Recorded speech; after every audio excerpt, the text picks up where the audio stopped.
Yeah, hello. We are all tired. We're speaking. Yeah, I decided to show to you my personal experiences of Japan. Actually, I was the one chosen or allowed or trusted to put together the first products, and I didn't have a clue. I felt so stupid and actually was afraid to do something which wouldn't work. And then I was really thankful for the project, which actually allowed me to travel a little bit in Japan to understand the country more than yeah, this one. Yeah, more than from the books or from the stories what Uudis, for example, tells. It's absolutely the needed thing to do. So I did some of the travel and tried to understand how to get these people down to our countryside, which is a bit different. So these are my travels, which I did first to Kiso Valley, the second to Amore up in the north, and then to the seaside, to Sakura time, and then the other rounds are where the road shows were. So I have been in Japan. So first I tried to understand what is rural in Japan, and my surprise was there is a lot of rural places and a lot of rural Japan, and they don't miss the rural areas at all. So I was in panic, what do we offer, because they have a fantastic small towns and fantastic rural areas, and they enjoyed themselves very much. Then I tried to understand what the difference is of the bedrooms. There are a lot of rules. So the shoes, of course, you have to put outside of the premises. You walk in the socks, and that's spotless clean everywhere. So the breakfast is, as Uudis told, small things, and that is very different from how we prepare the breakfast. And the beds, of course, they also have a European style and very, very tiny rooms. The toilets, oh my God, first time I was sitting on the toilet, I said, okay, someone was sitting there before, it's warm, you know, but they have a warm seat. So that was my stupidity. And then I learned it, and then I really missed these Japanese toilets, and what I didn't understand, why don't we import these toilets in Europe? They are fantastic, all these things and buttons which works. The simple one is actually high in the mountains, in the mountain trail, and that is as clean as the rest, and also the bathrooms. The bathroom is a special tradition for Japan, as you have heard and probably know yourself. The hot tub and the showers and the way they like, and again the shoes you are putting outside, and that's clear sign there is someone in the bathroom, don't even try to go in. The open farms, I was shocked, even they have that. It was up in the north, and the farms, especially with the fruits, they are more as a gift and more as a packaging thing, as a gift and as a present, as something to eat. So the kilo of the cherries cost 50 euros. And 1 hour in the fruit farm, you can self-pick, you can enjoy the farm. It's 15 euros an hour. These white sheets are, someone bought that tree, so you cannot touch these trees. So the food and the catering is something fantastically different from us. It's no spicy food, it's a lot of small things. It's very, very fresh, very tasty, but no particular spice on, and a lot of common eating, which is contradictory what we would think it. The public transport is something we really miss. It is so easy to move in the rural countryside of Japan. Shinkansen, of course. How they stand on the Shinkansen, it's that line, and don't try to do it differently. It's not a bunch of people trying to get into the wagon first. All the suitcases, the taxis with the white covers, and yeah. The forest hiking trails, the hiking as such is very popular, and it's very nice trails and very kept up. The bell for the beer, to scare the bear, the stands and the amenities.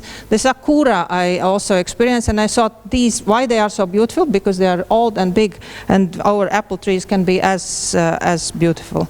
The stands and attractions and the signs and the robots which answer you the most simple questions just to avoid the queues, and the tourism information centers. They are the same way we actually do, and very, very precise information what you should do with these monkeys, snow monkeys. There were no snow.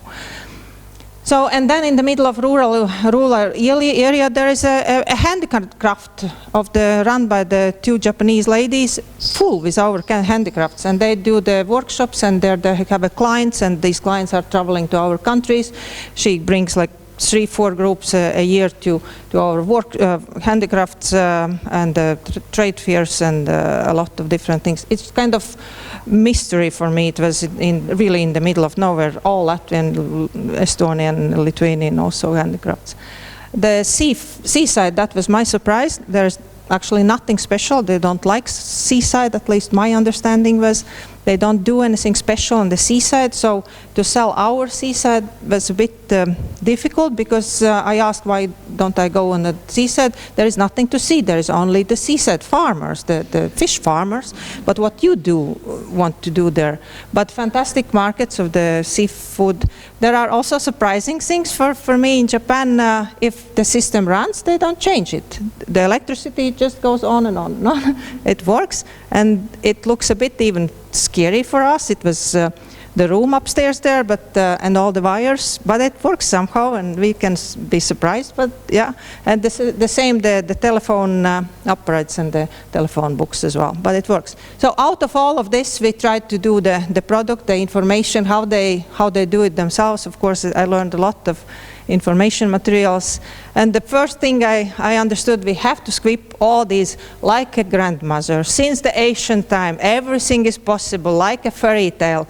At the end of the excursion, surprise, they don't like all of it. They don't understand. So we had to skip all these fantastic, nice words for the rural tourism. So was it worth it? And the lessons, what I learned, to be honest to yourself, to recognize the values, formulate precisely, and look aside, how do you look, and know that you are unique. And this is different holidays, what we can offer, and this is what they like. This is the images they like, and this is what sells, and yeah. This is why we are. And I like, this is Nato's picture. I like this slide very much. It's actually not only the Japan which we opened with this project, but the whole different country and different experiences which we are ready, much more ready now. Yeah,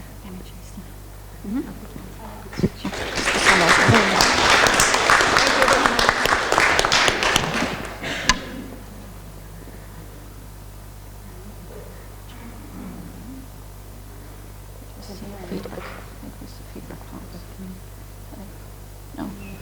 Yeah. It is. Yeah. Yeah.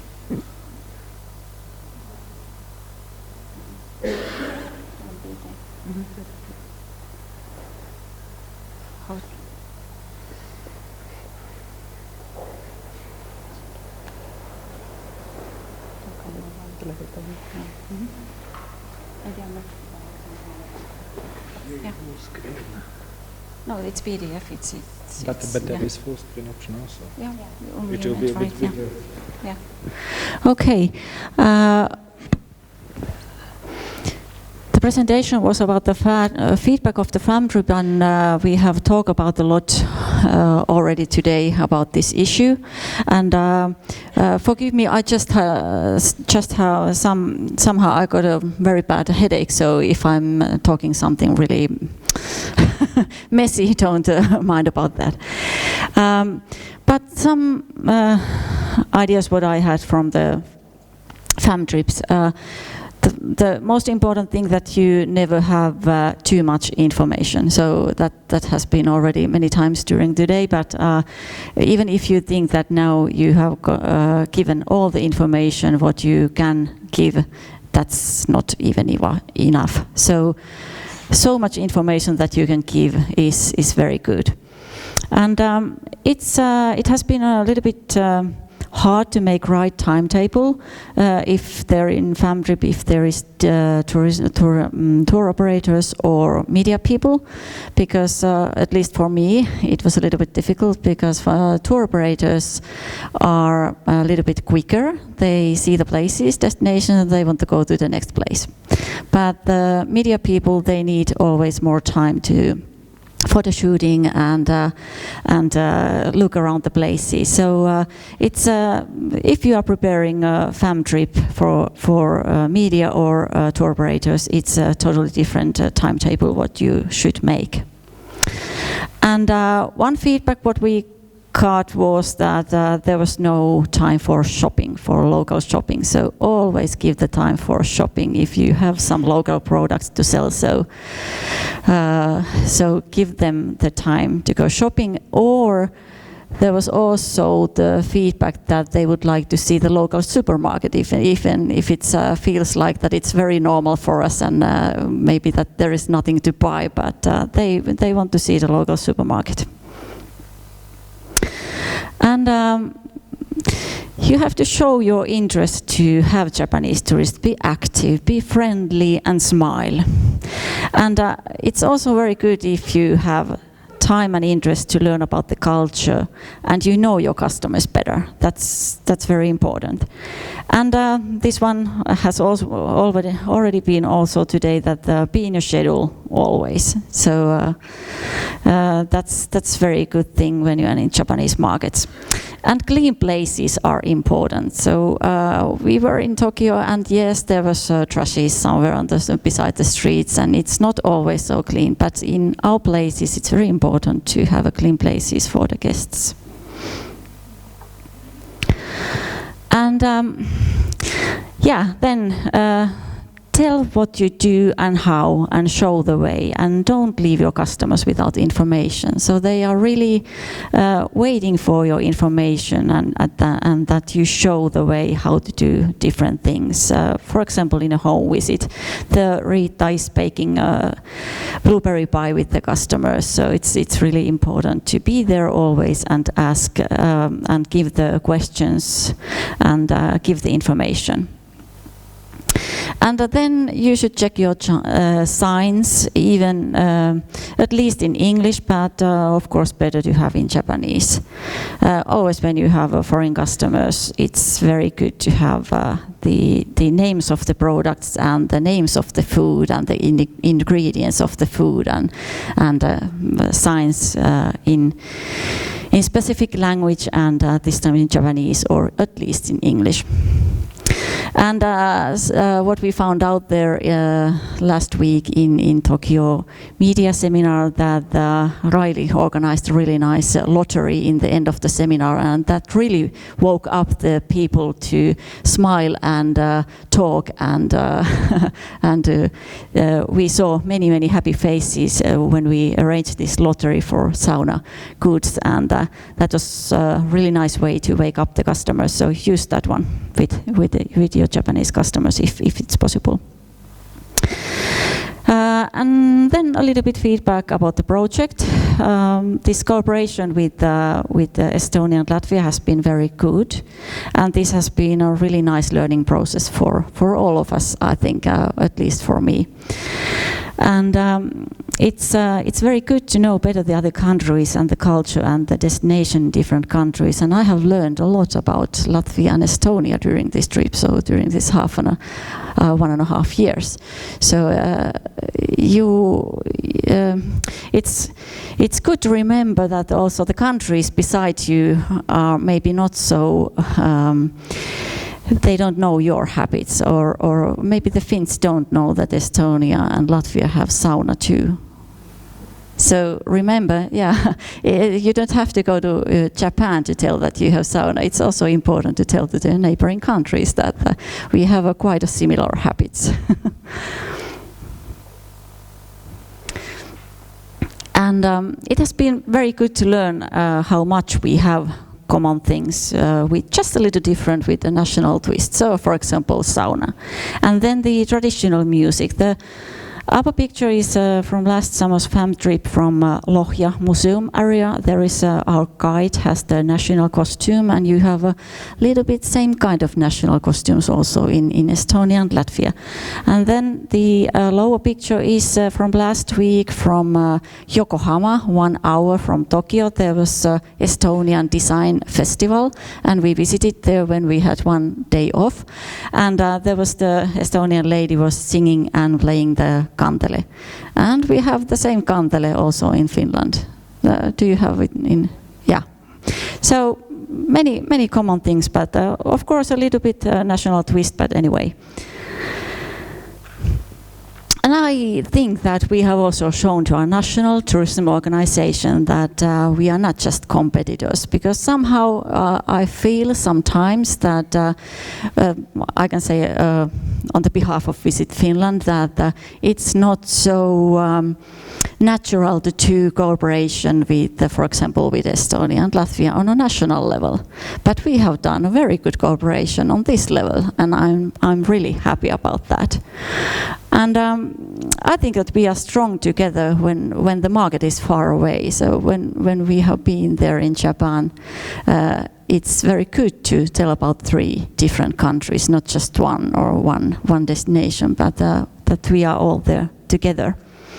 And also I believe that we have surprised our embassies in Japan with our project with a positive way. Do you think so? Yeah. There is some pictures from last week. There is the ambassadors from 3 countries, from Finland and Estonia and Latvia, and Noto-san is there giving a speech for us. And how many common brochures now we have, and those brochures are delivered in many different events, and we don't probably know even all the events where they are delivered. And this picture is from last week from Yokohama, where Yuri from Foresight Marketing was doing her marketing job there in Estonian Design Festival, and there, as you can see, there is Go-Rural manual and the sauna brochure and everything there's on the table, so we can be happy to have this kind of marketing job there in Japan. And I can say that it has been a great privilege for us, city of Lohja and the south coast of Finland, to be a partner. Just being a small region from Finland to be the partner with Estonia and Latvia in this project. And I think we have opened doors to new markets, and now our region is also a recognizable tab in Finland's map in Japanese tourism markets, because we are only 1 hour away from Helsinki, but we have not been a known region, but now I think we are, so I'm really proud of that. And now we know how to do everything, not perhaps everything, but we know a lot. We have learned a lot, and I think we should continue and really grow the market to rural sites together.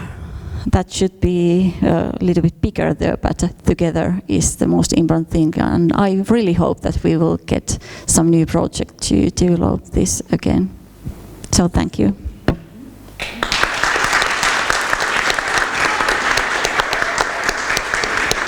Oh, there is still one slide where is thank you for Foresight Marketing, for partners in Estonia, Latvia and Finland, and all the entrepreneurs. Your attitude is the most important for all of us who are developing these markets, and EU, of course, and my colleagues in our office, and Jukka from Lumo, who was the person who started this project in our region, and then I turned to be here in 1.5 years ago, but Jukka also, so thanks for all.